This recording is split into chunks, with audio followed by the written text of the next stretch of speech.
Oke, eh, mengenai memahami semangat pembaharuan Nasyatul Aisyah kepada Mbak Arin, waktu dan Zoom saya persilakan. Baik, terima kasih Mbak Aom. Bismillahirrahmanirrahim. Assalamualaikum warahmatullahi wabarakatuh. Waalaikumsalam warahmatullahi. Yang sangat saya banggakan dan juga sangat saya cintai seluruh rekan-rekan PWNA, barangkali juga PDNA, ya, PCNA, PRNA yang bergabung pada pagi hari ini, ya. Alhamdulillah ada 57 yang sudah bergabung, meluangkan waktunya di pagi hari gitu ya, di Ahad pagi. Biasanya kalau yang sudah punya anak kecil pagi hari Ahad itu agak selonjoran karena biasanya hari Senin sampai Sabtu itu pasti sudah bukan gitu ya, menyiapkan sekolah untuk anak gitu ya. Nah, ini agak-agak mau selonjoran sebenarnya ya. Jadi nggak apa-apa, teman-teman bisa sambil selonjor juga begitu ya, eh, diskusi kita pada pagi hari ini.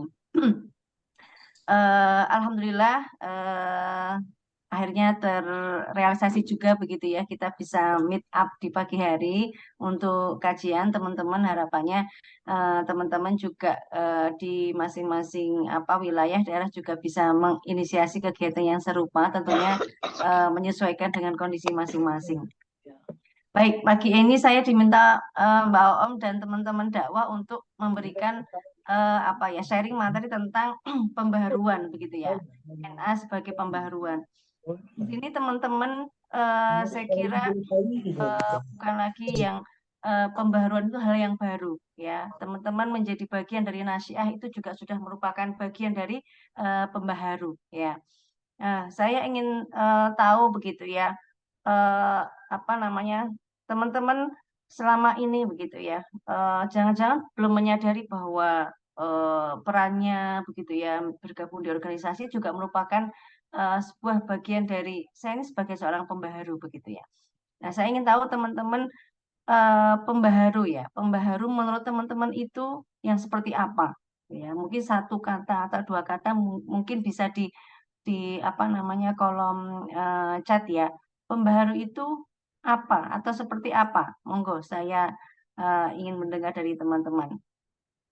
Ya, sambil ngetik lah ya, boleh ya. Ya, pembaharu itu apa?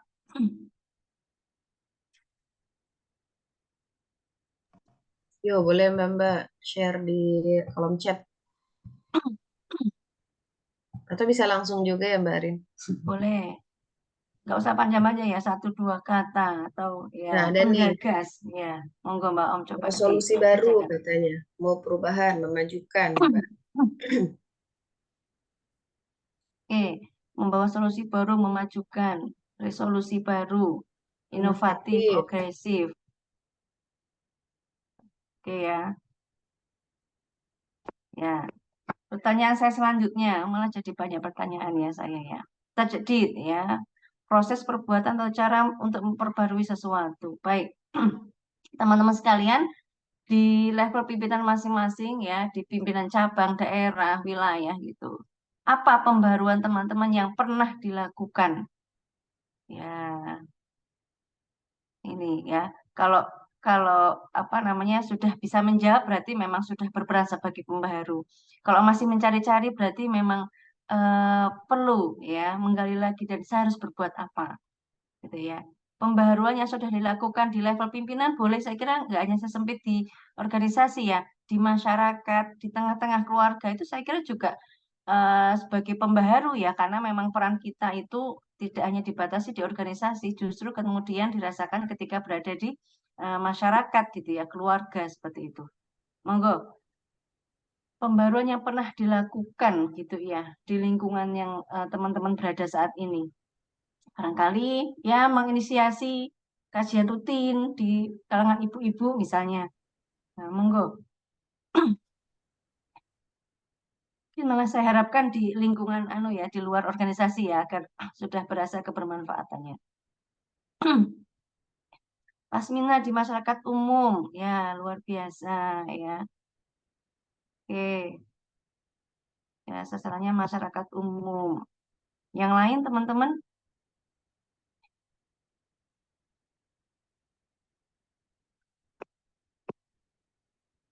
Baru satu, ya mungkin kalau susah nanti 5 lah ya. 5 saja sudah cukup yang mewakili. Monggo. Bukan ngomong. Pengarah dalam satu komunitas, ya. PWN Bengkulu ya, Mbak Tri. Ya, mungkin 2 lagi atau 3 lagi.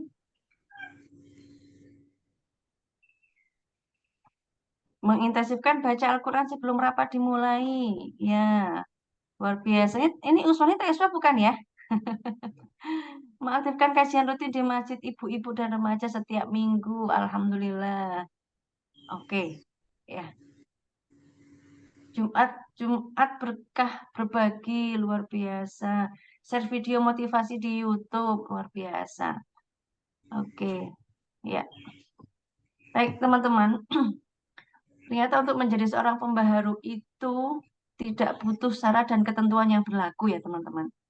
Ya, tidak ya ada lagi guru pengajian ibu-ibu yang belajar tahsin, nasihat tangga bencana, mengirimkan bahan makanan. Ya, oke ya. Luar biasa ya. Baik. Membuka perpustakaan pribadi di rumah untuk umum.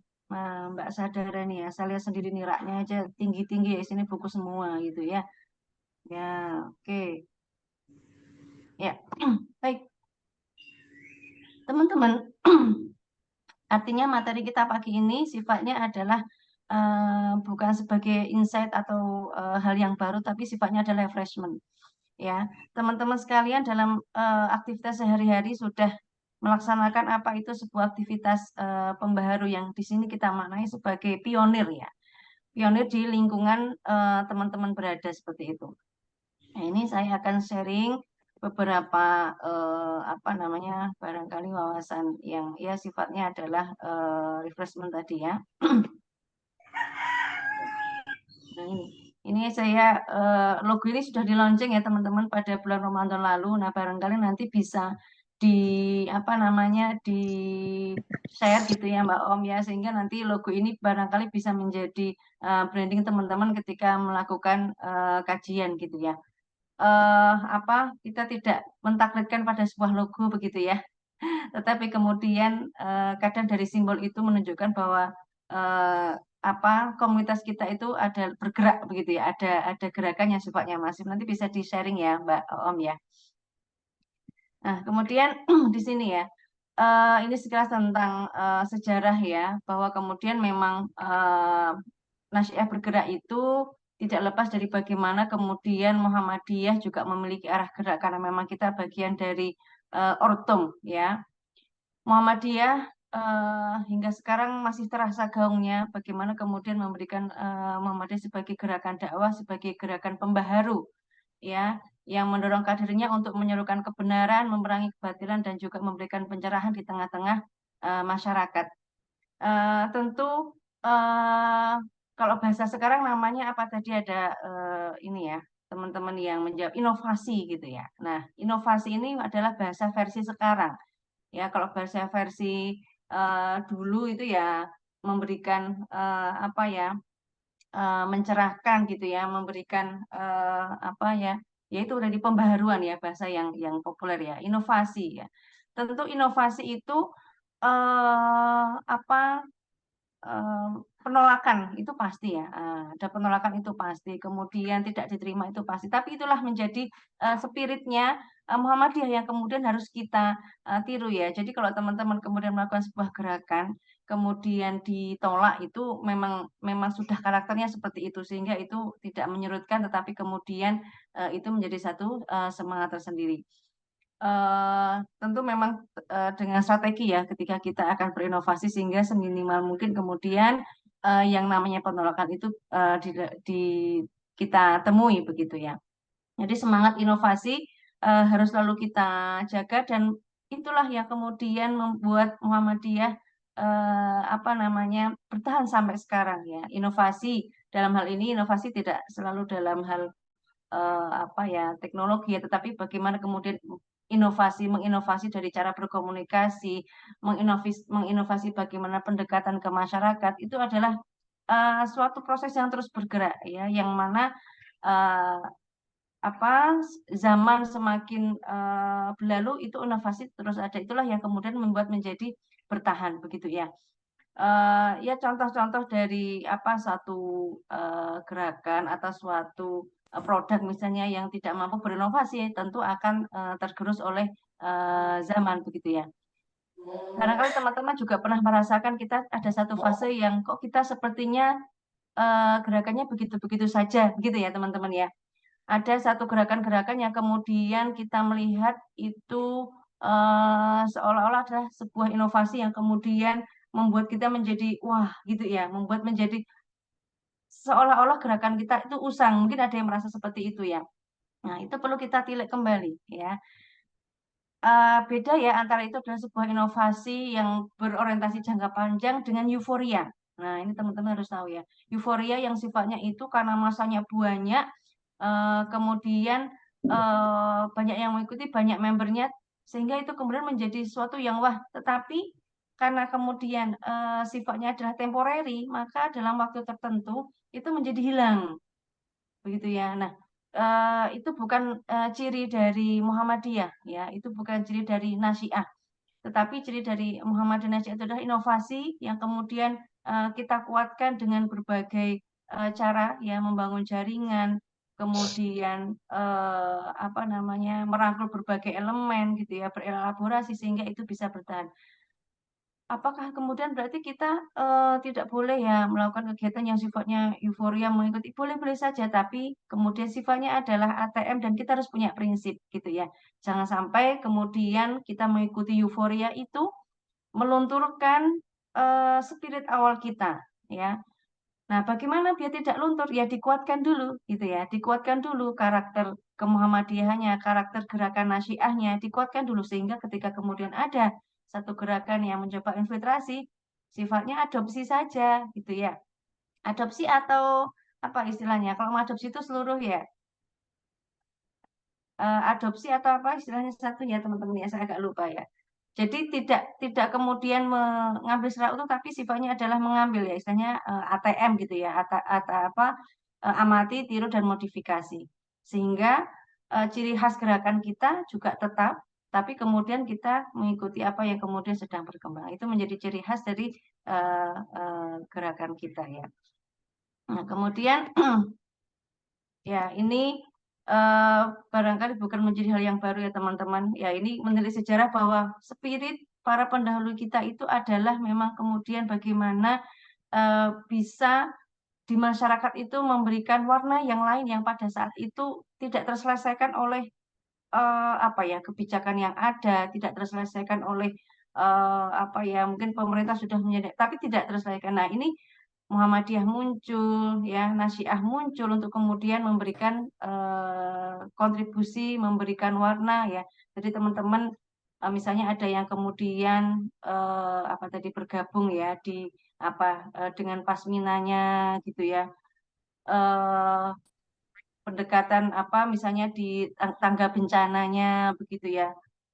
Ada banyak sekali lembaga-lembaga yang bergerak di bidang kebencanaan gitu ya. Kita hadir misalnya bergabung dengan MDMC, apa yang kemudian membuat lain gitu ya dari MDMC gitu ya, yang kemudian bisa diterima oleh banyak orang. Dan ya teman-teman barangkali beberapa waktu yang lalu begitu ya dihebohkan begitu ya dengan satu lembaga yang kemudian seantero jagat sudah tahu ya bahwa kemudian itu sangat lembaga yang kemudian sangat bisa dipercaya, sangat orang-orang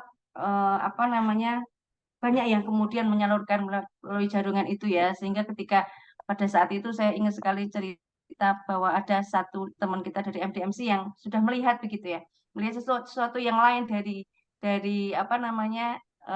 lembaga itu yang kurang baik ya, kemudian mencoba untuk berani menganalisis di publik gitu ya, menulis di sebuah artikel ya, dan ternyata hujatannya kan banyak sekali ya, dianggap kemudian Muhammadiyah itu tidak suka, kemudian memfitnah dan lain sebagainya begitu ya, dan ternyata waktu membuktikan begitu ya, bahwa kemudian memang ada satu pengelolaan yang kurang baik sehingga kemudian menyebabkan lembaga itu harus berurusan dengan hukum gitu ya. Nah, ini yang menjadi satu karakter dari Muhammadiyah begitu ya, terkait dengan berani ketika ada kebatilan gitu ya, itu berani kemudian untuk mengkritisi gitu ya, bagus kok bisa mengungkap gitu ya. Tetapi di sini kemudian kita punya dasar ya. Nah, ini eh, itu tadi ya, jangan takut untuk kemudian kita itu berbeda ya, kemudian memberikan inovasi dan juga di sana teman-teman bisa memberikan warna yang berbeda ya. Nah, kemudian ini pada saat itu Kiai Dahlan pernah berpesan gitu ya kepada murid perempuannya gitu. Kata beliau adalah berjuanglah disertai dengan keikhlasan hati, menunaikan tugasmu sebagai wanita Islam ya sesuai dengan harkat dan kecakapanmu, tidak menghendaki sanjung puji dan tidak mundur selangkah karena dicela gitu ya. Penuh keinsafan bahwa beramal itu harus berilmu, jangan mengadakan alasan yang tidak sah oleh Tuhan ya. Karena ini bahasanya kalau sekarang ya tidak boleh tanpa alasan syar'i ya kalau bahasa sekarang, hanya untuk menghindari tugas yang diserahkan kepadamu. Coba kita bayangkan beliau berkata ini pada zamannya ya, pada zamannya saat itu belum merdeka gitu ya. Kemudian bagaimana beratnya tantangan begitu ya, akan bisa sangat kita rasakan bahwa sebuah keikhlasan hati ketika mengelola sebuah organisasi itu memang sangat diperlukan. Saya yakin teman-teman sekarang sangat bisa merasakan ya bagaimana saya harus ikhlas di tengah-tengah tadi ya Mbak Om ya, yang usia produktif dan juga reproduktif ya teman-teman ya. Reproduktif ya, usia reproduktifnya itu menjadi tantangan tersendiri. Keikhlasan hati untuk kemudian berbagi peran dengan tubuh kita yang satu gitu ya, dengan pikiran kita yang terbatas untuk membagi dengan banyak peran. Kemudian tentu kalau itu tidak diwarnai dengan tekad ya organisasi tercinta ini barangkali tidak survive hingga hari ini ya. Jadi pesan Kiai Dahlan ini memang sangat relevan sampai kapanpun begitu ya. Memang sebuah keikhlasan hati, kerelaan itu harus selalu tertanam dalam diri kita gitu ya. Kalau mulai berbet-berbet gitu ya dalam organisasi gitu ya. Ingat lagi ya bahwa ya ini Kiai Dahlan ini hanya salah satu pesan saja. Ada landasan yang lebih fundamental ya kenapa kita harus ada di sebuah pergerakan, di sebuah organisasi, sebuah komunitas dakwah gitu ya untuk memberikan kontribusi kepada masyarakat. Tidak menghendaki sanjung puji ini ya teman-teman ya. Ini juga saya kira tidak mudah ya. Kadang-kadang kita itu sudah berdarah-darah gitu, misalnya sebuah kegiatan. Misalnya ada kegiatan muswil, musda gitu ya. Ada yang pun merasa sudah berdarah-darah gitu ya. Kemudian misalnya tidak diakui kerja payahnya, dipandang sebelah mata, disalah-salahkan gitu ya. Tidak mendapat apresiasi gitu misalnya ya. Karena kalau sambutannya cuma ketua ya, ketua. Padahal yang di belakang layar itu ada banyak sekali teman-teman yang kemudian yang kuyung gitu ya. Ya, kalau kita berorientasi pada kemudian bagaimana publik melihat ya lemah kita dalam berorganisasi karena orientasi kita adalah kepada pujian orang, kepada sanjungan orang dan itu akan sangat melemahkan pergerakan ini gitu ya. Ya, tidak mundur selangkah karena dicela gitu ya. Bahwa beramal itu harus berilmu ini ya teman-teman ya. Ini beramal harus berilmu itu adalah antisipasi ketika kita ada satu euforia. Satu euforia gerakan yang itu sangat masif gitu, tapi kemudian kita hanya ikut-ikutan ya. Itu tidak menjadi karakter kita. Ya, karakter kita adalah menjadi seorang pembaharu yang memiliki landasan kenapa kemudian saya harus melakukan ini gitu ya. Tidak kemudian karena banyaknya orang sehingga ikut-ikutan, bukan seperti itu ya, tapi kemudian menjadi pembaharu yang memiliki dasar keilmuan. Kemudian jangan mengadakan alasan yang tidak sah ya, ini tidak mudah juga ya, tidak boleh ada alasan syar'i ketika diberikan tugas gitu ya. Teman-teman sekalian kaitannya ini mungkin dengan jabatan ya, misalnya teman-teman bertemu dengan bagaimana ketika kita diberikan jabatan ya. Ya, para pendahulu kita mengajarkan bahwa ketika kita diberikan menyikapi sebuah jabatan itu kita tidak boleh meminta, tapi kalau diberi jabatan kita tidak boleh menolak, begitu ya.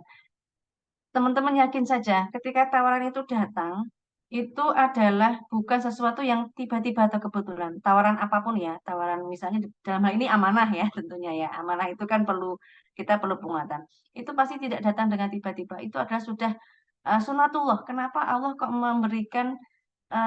menggerakkan orang untuk memberikan amanah itu kepada teman-teman sekalian? Itu jangan sekali-kali mengira bahwa itu adalah ya karena nggak ada yang lain, ya karena yang nggak ada yang mau, bukan.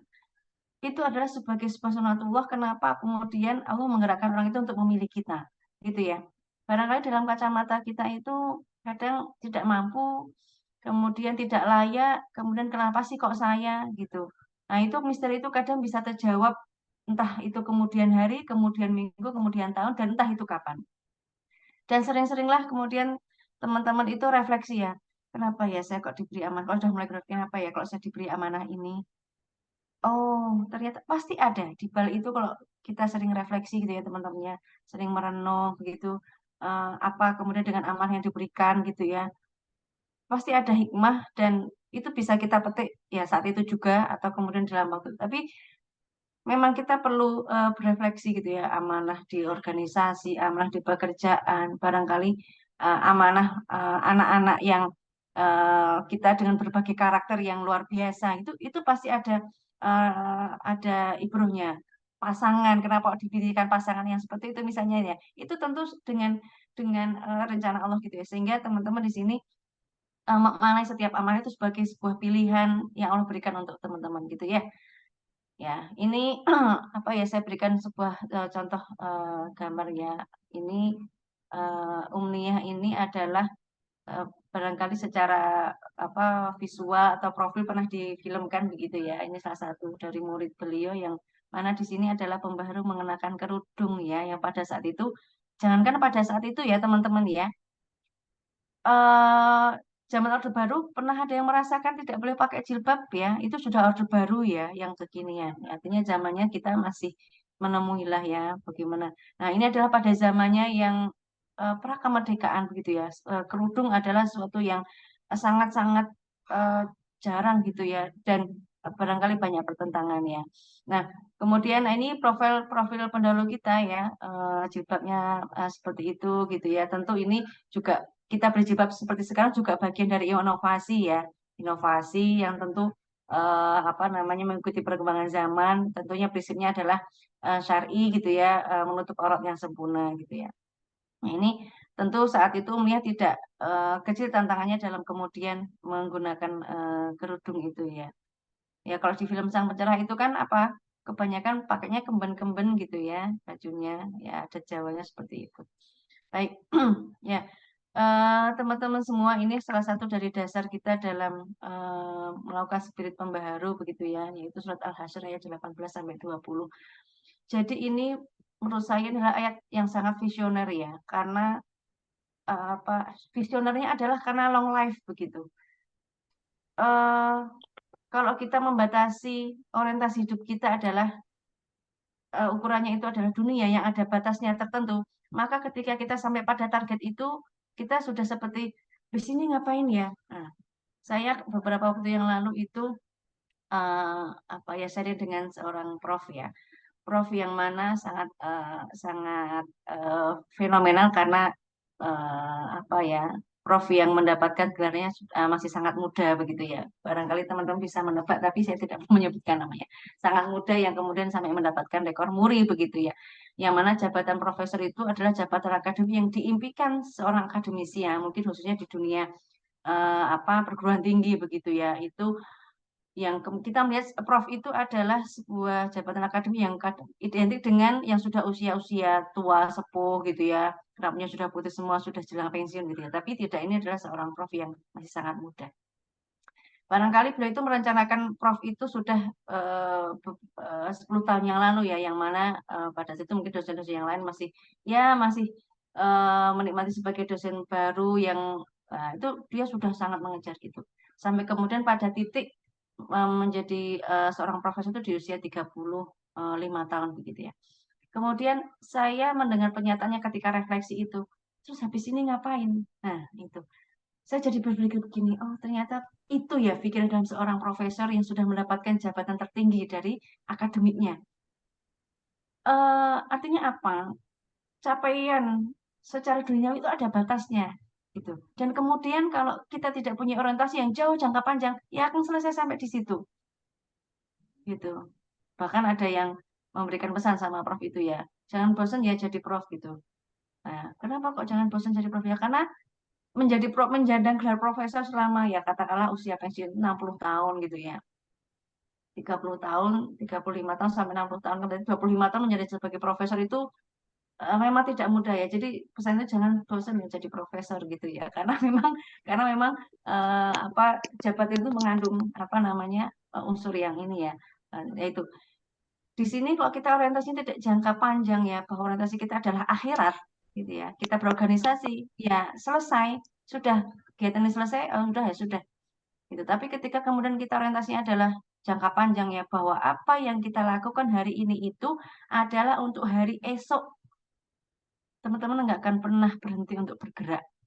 Karena pergerakan teman-teman itu adalah merupakan untuk mengisi rekening gitu ya. Pergerakan teman-teman untuk data rapat, data kajian, menggerakkan organisasi, merangkul teman-teman itu adalah untuk menambah rekening gitu. Ya, kalau rekeningnya mau gendut gitu ya, semakin banyaklah bergerak memberikan pencerahan pembaruan. Tapi kalau rekeningnya mau tipis ya, boleh gitu untuk berhenti gitu ya teman-teman. Nah, mari apa namanya semangat untuk bergerak memberikan pembaruan itu terus kita jaga dan itu kita orientasikan untuk tabungan akhirat kita. Mbak Om, saya sampai jam berapa nggih? Halo? Sampai jam 6.30 Mbak. Masih. Nggak ada sharing nih. Iya ada. Nanti ada 15 menit terakhir untuk Oke. sharing lah. Baik, Monggo Mbak. Ya, ini fase perjuangan Nasyietul Aisyah ya teman-teman. Secara histori ini 4 fase ya. Berarti kalau sekarang sudah ini belum saya tambah ya. Ini berarti Mbak eranya. izin share screen kah Mbak? Iya, saya share tidak terbaca kah? Nggak muncul soalnya dari tadi. Masya Allah. Waduh, bosan sekali melihat saya ya. Mbak Om ternyata Tadi saya tidak. udah chatting. Oke, lanjut Mbak. Oh ya Allah, padahal ini. Berarti dari tadi tidak lihat anu ya. Nah, sudah masuk Mbak. Ya Allah, banyak ternyata ini. Gak apa-apa Mbak. Ya, saya fokus dengan apa namanya? Iya.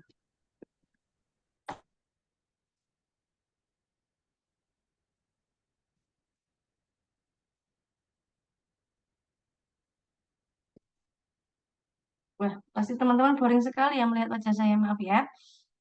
Ya, kemudian ini ya, secara historis ya, Nasyiyah berjuang apa namanya pada fase prakemerdekaan, Orde Baru, Orde Lama, era reformasi. Ini berarti sekarang eranya era apa ini ya? Ya, kalau pemerintahan berarti setelah reformasi era apa ya? Mbak Oom ya. Mbak Lulu era apa setelah reformasi? Era apa ya teman-teman ya? Ya, ya pada intinya esensinya adalah bahwa kita sudah melewati berbagai fase pemerintahan ya. Bertahan sampai sekarang tentu ini juga tidak lepas dari pergerakan dari semua ortom ya. Kemudian apa namanya Muhammadiyah juga. Nah, kemudian Nasyiyah ini di sini fokus kepada perempuan dan anak dan kita akan selalu konsisten untuk berada di garda terdepan untuk membela kepentingan ya perempuan dan juga anak gitu ya. Saya kira ini sama saja kita memperjuangkan diri kita sendiri ya karena kita adalah perempuan yang produktif dan juga reproduktif ya. Ya, jadi anak-anak ini adalah bagian dari fase Nasyietul Aisyah pada masa reproduktif begitu. Nah, kemudian, nah ini saya sedikit membahas tentang risalah ini ya, RPP ya, Perempuan Berkemajuan, karena kalau kita bicara pembaharu gitu, kita tidak bisa terlepas dari kemudian apa yang kemudian dikonsepkan oleh Muhammadiyah yang juga Aisyah gitu ya, di mana kita merupakan bagian dari perempuan berkemajuan. Nah, perempuan berkemajuan seperti apa yang kemudian dikonsepkan oleh Muhammadiyah Aisyah, dan juga tentu ini akan juga kita adopsi sebagai perempuan muda Nasihatul Aisyah gitu ya. Nah, ya. Ini saya masih mengacu kepada ini ya apa dokumen dari Risalah Berkemajuan Aisyah begitu ya. Yang mana kemudian ada banyak dasar begitu ya, sehingga merumuskan Risalah Perempuan Berkemajuan. Ya. Saya lewati saja. Nah, yang mana secara apa namanya global ya, bisa kita katakan bahwa menjadi perempuan-perempuan yang maju gitu ya, yang mana kehidupannya sejalan dengan nilai-nilai keagamaan yang bersifat wasatiyah dan juga berkemajuan begitu ya. Yang mana dengan karakter seperti itu ya, di sini ya, menjadi perempuan ya, para penggerak organisasi ya, penguatan dan pemberdayaan perempuan, pengembangan gerakan perempuan yang eh, berkemajuan ya. Saya kira teman-teman di sini sudah tidak ada yang miss ya dengan istilah perempuan berkemajuan yang seperti apa gitu ya. Ya, ya ini kan dulu menjadi diskusi yang perempuan yang berjuang seperti apa gitu ya, sehingga perlu rumusan gitu ya untuk sampai pada karakter itu gitu ya. Kemudian, nah ini ya, ya ini barangkali teman-teman besok agar karakter perempuan berkemajuan ini apa ya bisa difahami dengan baik sampai kepada teman-teman wilayah, daerah gitu ya. Kemudian cabang, nah ini bisa menjadi salah satu materi saat mengadakan Baitul Arqam ya. Ini adalah konsep global yang sifatnya adalah masih apa ya umum gitu ya. Nah, kadang-kadang kan problemnya itu isu-isu atau seperti ini kan kadang ada miss ya antara teman-teman apa pimpinan pusat, pimpinan wilayah, pimpinan daerah. Nah, ini harapannya bisa di breakdown gitu ya. Dikaji setiap poinnya dalam setiap kajian, dikontekskan dengan di cabang, ranting ya, dan juga daerah. Sehingga apa namanya karakter ini betul-betul bisa difahami oleh teman-teman tidak hanya pada tataran teori ya, tapi tataran praktek ya. Konteks setiap wilayah pasti berbeda, konteks setiap cabang daerah pasti berbeda. Nah, ini ketika kemudian dikaji, didiskusikan, dicontohkan dalam kontekstualnya seperti apa, teman-teman akan semakin memahami apa itu karakter perempuan berkemajuan ya. Yang pertama adalah iman dan takwa ya. Di sini saya kira teman-teman sudah sangat mafhum ya konsep iman dan takwa, yaitu membenarkan dengan yakin adanya Allah ya, membenarkan dengan yakin akan keesaan, membenarkan dengan ya sifatnya sempurna. Nah ini nih kadang-kadang kalau kita manai secara apa namanya bahasa gitu ya, itu sudah sangat paham gitu ya. Cuma kadang dalam konteks keseharian itu yang sulit itu adalah manifestasi dari iman dan takwa begitu ya. Ya, memerangi kebatilan gitu kan kadang-kadang orang kenapa enggan gitu. Memerangi kebatilan karena takut ya. Ya enggak? Karena takut dibenci, takut dijauhi gitu ya. Takut ya takut gitu. Padahal kalau implementasi iman dan takwa ya takut itu hanya kepada Allah kan begitu ya. Ya, seperti itu. Kemudian ketika kita ragu misalnya apa ya akan rizki lah ya, akan rizki. Eh, hal yang saya mudah bersedekah gitu ya misalnya. Eh, berat untuk bersedekah karena memang keterbatasan rizki gitu ya. Padahal kalau kemudian kita yakin ya rizki itu dari Allah ya keluarkan sedekah gitu ya. Karena kemudian sedekah itu bisa menjadi pintu rizki. Allah sudah menitipkan sebagian harta ya. Kadang-kadang implementasi dari keimanan dan ketakwaan itu yang perlu kita gali lagi dalam kehidupan sehari-hari. Kadang-kadang kita ragu dengan ketetapan gitu ya, atau tidak menyukai takdir yang diberikan kepada kita gitu misalnya. Kok Allah memberikan ini, Allah menguji seperti ini dari pasangan, dari anak, dari pekerjaan gitu ya. Dan rasanya itu sudah sangat terpuruk gitu ya. Itu yang perlu digali pertama adalah bukan orangnya, bukan apa, tapi yang perlu kita refleksi adalah barangkali keimanan kita gitu. Nah, kadang-kadang itu yang sering terlupa ya, karena iman itu kan memang tidak terlihat di dalam hati, kadarnya tidak bisa diukur gitu ya. Tapi Mengukur kadar keimanan adalah ketika kita mendapatkan ujian, kita kembali kepada siapa setiap masalah itu. Ya, kalau kita bergantungnya sama Allah berarti ya iman itu sudah jadi cantolan utama dalam setiap problematika hidup kita gitu ya. Jadi ringan gitu, ya rasanya ringan gitu, seberat apapun itu karena ada cantolan ya apa namanya kadang-kadang tuh begini saat teman-teman ada masalah misalnya ya kemudian yang sangat-sangat berat gitu ya. Kalau kita melihatnya sebagai sebuah ketidakcintaan Allah sama kita juga bisa. Tapi ketika melihatnya adalah kecintaan Allah sama kita juga bisa. Oh, berarti kalau ada masalah seberat ini, saya diminta untuk mendekat.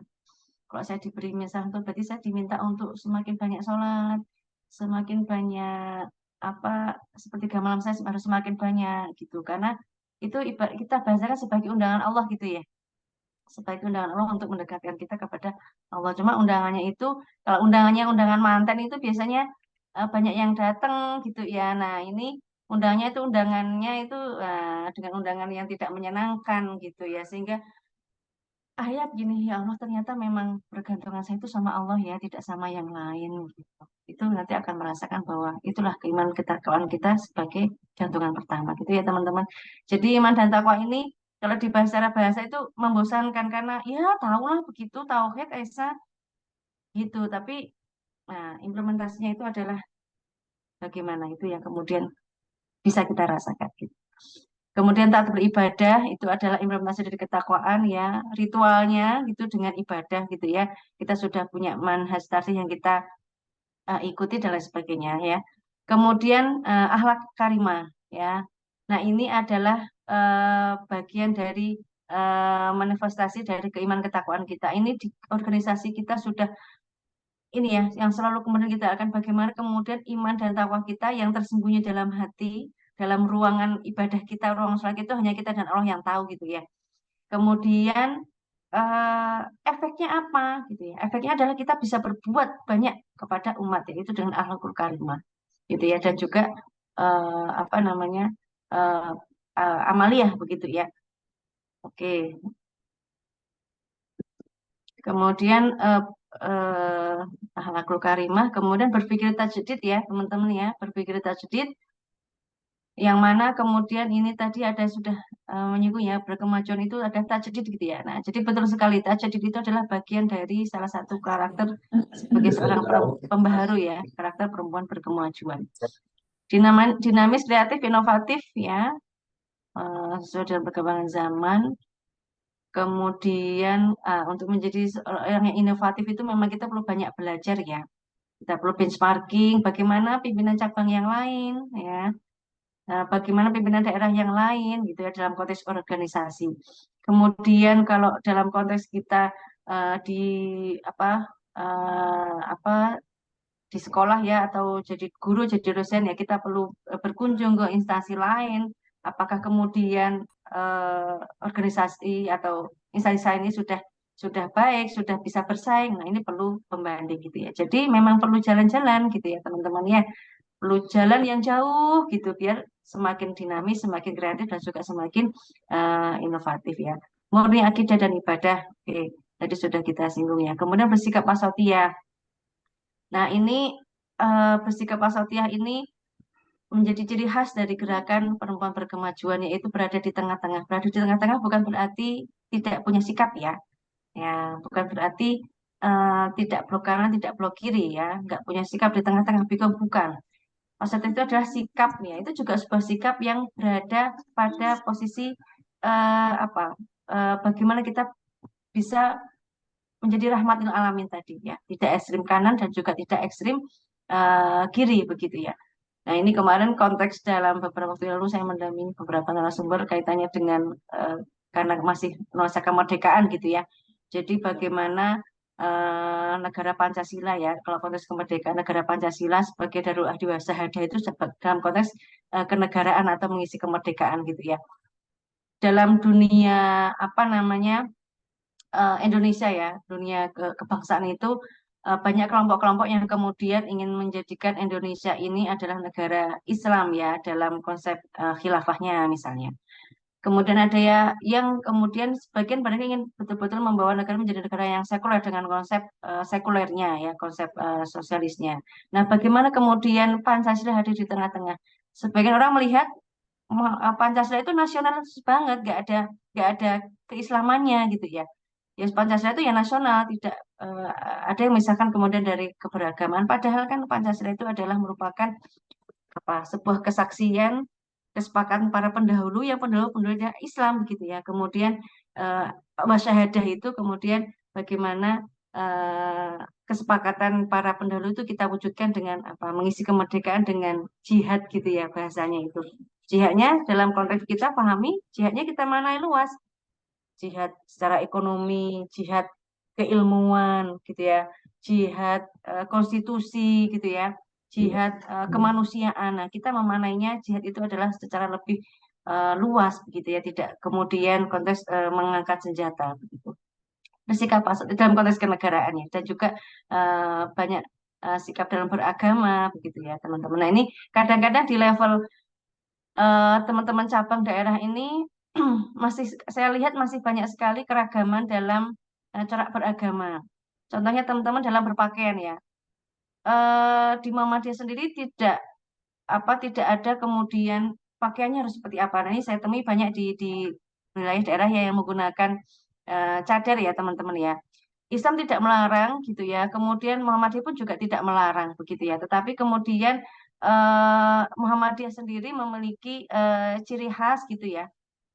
Berpakaian itu bagaimana seperti hadisnya Asma itu ya bahwa apa namanya yang tertutup itu adalah kecuali wajah dan telapak tangan. Nah ini barangkali teman-teman yang kemudian corak berpakaiannya masih berbeda, ini tidak jangan kemudian jauhi atau dilarang ya, diajak diskusi begitu ya. Bagaimana kemudian cara kita berpakaian itu juga memiliki dasar yang kuat begitu ya. Tidak hanya karena ikut-ikutan atau tidak hanya karena paksaan ya. Ini masih menjadi PR kita bersama ya dalam hal berpakaian. Kemudian amaliyah solihah ya di sini teman-teman saya kira menjadi di sebuah organisasi bisa menjadi lahan teman-teman untuk ini ya beramal solehah ini ya kesalehan sosial, kesalehan individu, kemudian sifatnya inklusif ya, jadi bisa diterima oleh terbuka untuk semua golongan. Dari tujuh ini teman-teman ini akan berjalan baik-baik saja dan akan stabil ketika nomor satunya ini adalah harus kuat. Ya, jadi landasan utama adalah iman dan takwa, sumber utamanya. Ya, kemudian diikuti dengan ya, yang lain nanti akan semakin kuat juga, artinya tidak goyah gitu ya. Ketika keimanan dan ketakwaannya itu murni dan juga selalu kita jaga uh, tadi ya kemurniannya tadi. Oke, ini dari komitmen perempuan berkemajuan ya, teman-teman ini melengkapi dari keluarga muda tangguh NA ya, menguasai iptek ya, pemberdayaan masyarakat, partisipasi publik gitu ya, pelestarian lingkungan ya, ada penguatan keluarga sakinah ya, kemudian ada ini kalau disebutkan satu-satu akan sangat panjang. Nah ini mungkin ada kemarin teman-teman yang bertanya Mbak kurikulum rajin itu seperti apa gitu ya. Nah ini sebenarnya kalau kurikulum baku kan pernah saya sampaikan ya.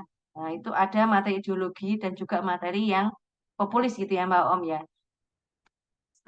Tema-tema ini teman-teman bisa menjadikan salah satu tema-tema kajian di tempat masing-masing ya. Barangkali nanti di PPNA, di PWNA ini semua bisa digali. Ini satu topik aja bisa menjadi satu topik kajian begitu ya. Karena nanti sifatnya adalah bisa lebih praktis, bisa contoh konkret. Nah, ini bisa menjadi teman-teman angkat tema-tema kajian begitu ya di wilayah masing-masing gitu ya. Oke, nah ini dari komitmen kader Nasyiah ya. Ini saya kalau melihat ini rasanya itu berat ya teman-teman ya. Tapi kalau tidak seperti ini kan ini kita tidak bisa refleksi gitu ya. Apakah sudah kita sudah bisa menjalankan komitmen ini begitu ya. Ya.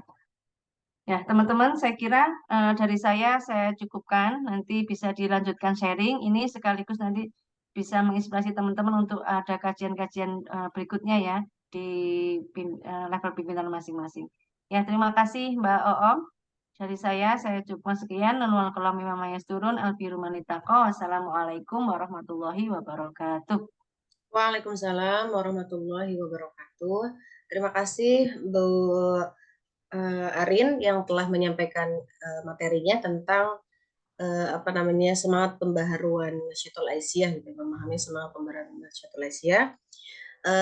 Kita semua merasa terrefresh gitu ya tentang materi semangat pembaharuan ini. Mungkin kita sering dengar gitu, tadi sudah disampaikan bahwa nasiah atau kader nasiah yang berkemajuan atau memiliki pembaharuan itu tadi sudah dijelaskan, dia tidak inklusif, dia inklusif, kemudian respon gitu ya, kemudian menguatkan keluarga yang sakinah, kemudian mengembangkan kesolehan sosial tadi, selain kesolehan iman dan takwa gitu. Dan semuanya sebetulnya sudah ada di 10 komitmen kader Nasyatul Aisyah ya, yang bagaimana pertanyaannya adalah apakah sudah kita jalankan semuanya gitu kan. Ini senantiasa menjadi PR kita semua. Baik teman-teman sekalian, waktunya memang sudah jam 6.27 nih Mbak Arin, karena memang Iya, sepertinya waktu kajian kita harus ditambah nanti ke depannya Mbak. Ini kan masih kita masih melihat-lihat ya, masih melihat-lihat Yunda-Yunda Nasya ini kan sibuk pasti, selain mungkin kerjaan atau di rumah ataupun kerjaan yang lainnya gitu. Makanya kita mengambil waktu 1 jam gitu ya. Nanti insya Allah nanti kita tambah. Karena iya. ternyata semangat untuk menghadiri majelis ilmu dari kader Nasyiah luar biasa sekali. Hari ini tadi saya lihat sudah sampai 105 ya. Ini mungkin ada yang mulai memulai kesibukan di pagi Iya, hari. iya. Baik Saya teman-teman kira, sekalian, iya, Mbak ada Oom, saya kira memang kita lebih kepada kualitas ya. 1 jam efektif saya kira lebih baik daripada mungkin lama tapi kemudian ya naik. Saya betul kira betul betul. konsistennya saja yang kita jaga. Oke, Nanti sip. sebelum teman-teman live mungkin bisa kita foto dulu lah ya. Oke. Eh, Ini kita buka sharing satu orang mungkin ya Mbak ya. oh ya, Iya. Oke teman-teman, mungkin ada yang ingin eh, sharing atau ingin bertanya ke Ibu pemateri. Mbak, ini banyak yang minta materinya. oh ya Hmm, boleh nanti nanti share. saya share ya. Saya share-nya kemana nih? Atau di sini aja di room Ya, chat di ya, sini aja boleh, teman-teman boleh. ya. Oke, Boleh. siap. Oke. Bu lagi. Mbak Nihayati dari PDNA Pringsewu. Mungkin kita kasih kesempatan satu orang Mbak hari ini. Silakan Mbak Nihayati. Oke, baik. Assalamualaikum warahmatullahi wabarakatuh, Yunda semuanya. Waalaikumsalam. Waalaikumsalam Oke, warahmatullahi maaf ya Yunda, wabarakatuh. saya off cam, soalnya sedang di dapur gitu, Bu Yunda sambil menyimak, jadi mohon maaf tidak bisa on cam. Tidak apa-apa Yunda, itulah Tapi insya Allah nikmatnya. saya Oke. menyimak dari awal tadi. Oke, baik Yunda, terkait dengan materi yang disampaikan oleh Yunda tadi tentang di dalam Muhammadiyah, ketika kita tidak jabatan itu tidak usah kita cari gitu ya Yunda ya, tetapi ketika kita diamanahi, kita mau menerima dengan berkomitmen dengan segala konsekuensinya. Pertanyaan saya, kami di Pringsewu ini kan memang kemarin baru masa transisi gitu ya Yunda ya, dengan kondisi PDNA yang dari usia yang mulai transformasi ke Aisyah gitu. Jadi kami memang banyak mengambil kemarin ini kader-kader dari IMM, dari IPM gitu Yunda. Jadi memang masih baru, rata-rata di NA itu masih buta gitu. Tapi kita sedang berupaya untuk mengenalkan NA itu kepada mereka, karena pada prinsipnya secara kepemimpinan itu kan berbeda antara NA dengan ortom yang lain, mau baik IMM maupun IPM. Nah, posisi kami ini memang sedang merekrut terkait dengan karyawan atau guru-guru yang ada di Amal Usaha Muhammadiyah untuk mau berkecimpung di NA. Karena pada prinsipnya kami sedang melakukan konsolidasi dengan Majelis Dikdas maupun kepala sekolah begitu untuk bisa mengaktifkan karyawan yang ada di amal usaha. Nah, kami ingin mendapatkan support atau motivasi atau tips dari PP gitu, dari PPNA terkait dengan bagaimana sih mengikat hati teman-teman yang ada di amal usaha itu untuk mau berkecimpung di NA gitu Yunda, karena memang ya itu tadi mereka ditarik untuk jadi pimpinan pengurus, mereka itu nggak mau, benar-benar nggak mau gitu loh, padahal kan konsep kita seperti itu begitu. Jadi kami minta tips karena memang latar belakang kita banyak ya, artinya majemuk gitu loh Yunda, Iya, apalagi betul orang-orang yang sekali. sudah di amal usaha itu. Nah, Iya, apakah betul memang sekali. kalau bisa misal dari PPNA gitu mempunyai rekomendasi untuk Majelis Dikdas untuk membuat ikatan kepada amal usaha itu Mewajibkan gitu ya. gitu. Iya Yunda, jadi kita ada Iya, SPP-an gitu kira-kira. Ya kami ingin meminta kepada Yunda terkait dengan motivasi untuk mengikat hati iya. mereka dulu ya, karena kita ingin mengikat emosional mereka begitu Yunda. Iya. Oke, Oke, begitu Yunda. baik. Terima Terima kasih. kasih. Ya, ini Baik, Mbak Mbak Nihayati ya. Nihayati. Langsung Iya, dari Monggo Oke, Yunda. Assalamualaikum. wabarakatuh. Waalaikumsalam warahmatullahi Langsung saya jawab nggih Mbak Om. wabarakatuh. Ya, Oke. memang mengikat hati itu adalah hal yang terpenting ya, karena itu adalah mau diikat sekuat apapun kalau hatinya nggak terpaut ya tetap aja lari kan begitu ya. Nah, kemudian memang strateginya apa sih agar kita itu hatinya terpaut gitu ya. Teman-teman yang sudah lama dibesarkan di sebuah organisasi tentu akan berbeda dengan teman-teman yang tidak memiliki background organisasi. Itu sangat jauh berbeda, apalagi misalnya dari AUM gitu ya teman-teman. Nah, itu PR besar itu sehingga makanya kenapa BA untuk AUM itu menjadi sangat penting ya karena memang basicnya adalah dari amal usaha, kemudian memang latar belakangnya yang macam-macam begitu ya, kemudian ada di sebuah instansi Muhammadiyah yang apa ya memiliki manhaj tertentu sehingga memang perlu di BA gitu ya. Nah, jadi yang ada dua langkah saya kira yang bisa dilakukan. Yang pertama adalah dari bottom up itu berarti dari personal itu sendiri ya. Barangkali teman-teman itu bisa begini, kalau mau bergabung itu biasanya kalau yang berpikirnya adalah belum organisatoris ya, saya di situ tuh dapat apa gitu. Ya memang kenyataannya kadang begitu, ya dapat apa gitu dan itu nggak bisa kita salahkan ya karena itu sangat manusiawi. Nah, coba mungkin teman-teman bisa mengambil strategi butuhnya apa. Nah, ya butuhnya apa, teman-teman butuhnya apa. Nah, coba difasilitasi oleh teman-teman Nasiah gitu ya. Tapi butuhnya apa jangan uang ya. Kalau uang Nasiah nggak punya gitu ya. Butuhnya apa dalam artian misalnya dalam dunia pekerjaannya, dalam dunia rumah tangganya, dan itu ada problem apa. Nah, kemudian Nasiah bisa mengikat itu adalah karena, Masya Allah, kucing saya. Nah, mengikat karena apa keberadaan Nasiah itu bisa menjadi salah satu solusi dari permasalahannya. Ini teman-teman yang paling tahu ya. Oh, ternyata dengan bernasiah itu saya bisa mendapatkan ya. Memang orientasi awal, oh nggak apa-apa, oke mendapatkan apa? Misalnya kenyamanan, mendapatkan ilmu, mendapatkan pencerahan apa, mendapatkan solusi atas masalahnya itu biasanya secara hati itu akan terpaut gitu ya. Jadi mungkin kalau yang awal-awal itu bergabung di organisasi itu memang jangan diminta macam-macam dulu gitu ya. Ya memang kita itu di sini memang bergerak tapi untuk di awal sebaiknya diberikan apa dulu kebutuhannya gitu. Ya, misalnya dari kajian sharing bertemu memberikan apa pendekatan yang sifatnya itu bisa tadi menyelesaikan permasalahannya itu biasanya akan terpaut dengan sendirinya. Itu yang dari pendekatan secara personal dan ini ya bottom up-nya ya. Nah, dari apa namanya eh eh, top down-nya misalnya ya. Ini sebenarnya kalau secara ini lebih mudah ya, apalagi kita sudah terkumpul dalam sebuah instansi ya, dalam amal usaha itu akan lebih mudah. Karena kan di situ artinya ada satu prosedur gitu ya, secara apa namanya yang bisa mewajibkan misalnya eh, anggotanya itu misalnya aktif ya, aktif kemudian misalnya ikuti Baitul Arqam atau mengikuti pelatihan apa yang itu diselenggarakan oleh ortom tertentu. Nah itu apa namanya bisa ditempuh ya. Memang teman-teman perlu mengkomunikasikan itu dengan pimpinan AUM gitu. Jadi pimpinan AUM-nya juga memiliki visi yang sama untuk menghidupkan organisasi. begitu, nggih, teman-teman. Nah, itu kalau apa namanya basisnya adalah AUM gitu, memang perlu karena AUM itu apa? Biasanya di bawah apa ya mungkin BWM atau PDM itu memang perlu intervensi dari ada instruksi gitu ya.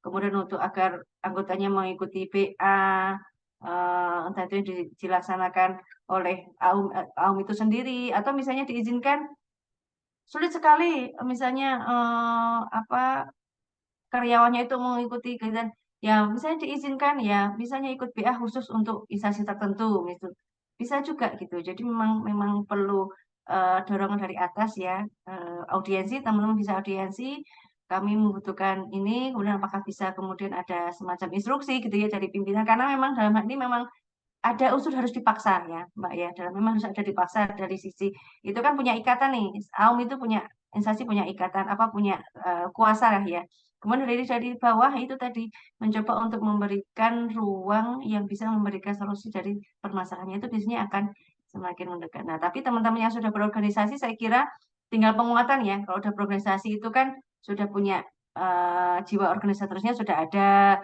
kemudian apa namanya tinggal kemudian menggait, menyamakan persepsi untuk berada di Nasyiah itu seperti apa gitu ya. Ya mungkin itu saran dari saya Mbak Inayah ya tadi ya. Mbak Nihaya atau Mbak Inayah? Nihayati Yunda. Oh, Mbak Nihaya nggih.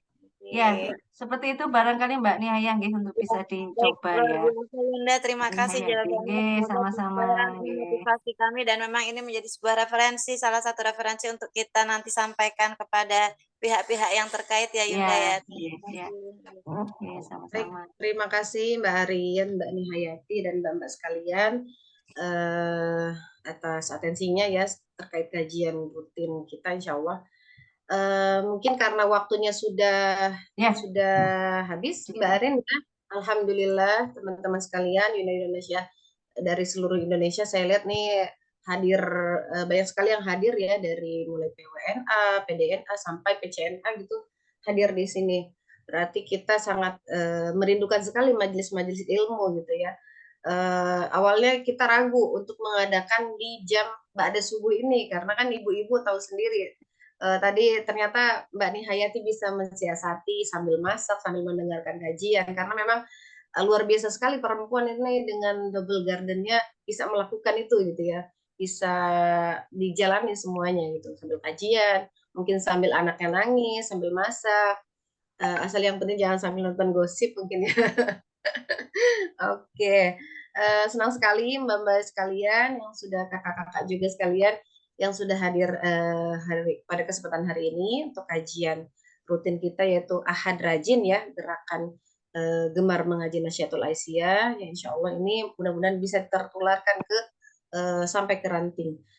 Ini juga nanti teman-teman ditunggu untuk informasi-informasi selanjutnya akan ada kajian-kajian apa namanya berikutnya gitu ya untuk mudah-mudahan yang hadir itu lebih banyak daripada hari ini gitu ya karena kita bisa menunjukkan bahwa kader Nasyiah banyak sekali gitu dari seluruh Indonesia dari apa namanya wilayah sampai ranting. Baik, Mbak Arin mungkin ada yang ingin disampaikan sebelum kita tutup? Sudah saya kira Mbak Om ya. Oke, Nanti siap. ya teman-teman sudah ada. Ini saya share materinya di kolom chat ya teman-teman. Siap. Jadi referensi. Nanti Baik. untuk foto dulu ya Mbak Om ya. Oke, siap. Okay. Saya sambil foto ya. Mungkin bisa on cam yang lagi di dapur nggak apa-apa. Yang lagi senam boleh sambil senam. Oke. Kita nggak usah ini ya, nggak usah jaim-jaim gitu kalau sebagai kader Nasyiah. Lagi di dapur nggak apa-apa sambil foto kita. Biar kita tunjukkan bahwa kader Nasyiah ini luar biasa sekali. Sotelnya diangkat sotelnya. Membawa sapu juga diangkat boleh. Oke, dengan wajah-wajah yang luar biasa. Saya kira majelis-majelis ilmu yang seperti ini kita sangat rindukan sekali ya Mbak Arin ya, alhamdulillah. Tadi pesertanya sudah nembus lebih dari 105. Kayaknya kalau ada yang nggak ada yang keluar sampai 110 juga lebih gitu ya tadi ya, karena keluar masuk gitu. Oke, saya foto ya. Slide ini ada berapa slide? Ada 4 slide ya. ditahan dulu senyumnya Yunda. Teh Neng Robiatul Adawiyah belum muncul wajahnya gimana? Mbak Nihayati mana nih yang lagi di dapur? Oke, 1, 2, 3. Oke.